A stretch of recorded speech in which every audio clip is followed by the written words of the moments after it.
ছোটবেলায় শীতকাল মানেই দেখতাম মা চাচিরা এক কড়াই তরকারি রান্না করে থুইতো সিম ফুলকপি টমেটো ধনিয়া পাতা দিয়ে।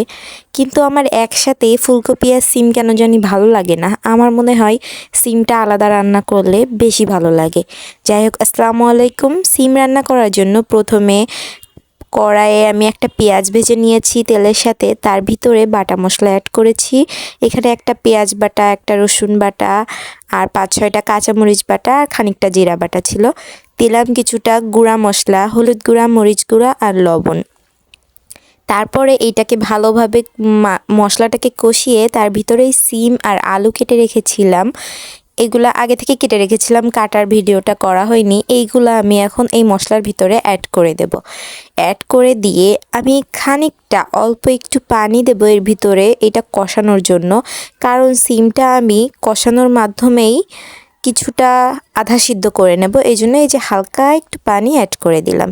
এটাকে আমি চুলার হিট হাইয়ে দিয়ে কষিয়ে নেব সুন্দর মতো 2-3 মিনিট মতো। সবজি থেকে কিন্তু অনেকটা পানি বের হয়েছে আর আমিও একটু পানি অ্যাড করেছি। যতটুকু পানি দিয়েছি এটা আমি হাই হিটে দিয়ে এইটা কষিয়ে নিতে পারবো সুন্দর মতো। যাই হোক, কষানো শেষে আমি ঝোলের পানি অ্যাড করে দিলাম। 3 কাপ পরিমাণ পানি দিয়েছি। এটা 2-3 কাপ পরিমাণ পানি দিলেই হবে। এবার এটা যখন ফুটতে শুরু করে দেবে তখন আমি এইখানে টমেটো অ্যাড করে দেব।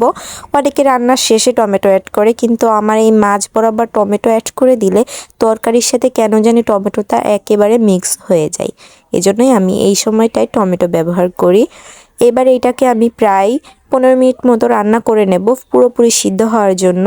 তারপরে 15 মিনিট পরে আমি এইখানে মাছ ভেজে রেখেছিলাম, সেই মাছগুলো এক এক করে অ্যাড করে দেব। অ্যাড করে দেওয়ার পরে আমি উপর দিয়ে কিছু ধনিয়া পাতা অ্যাড করে দেব।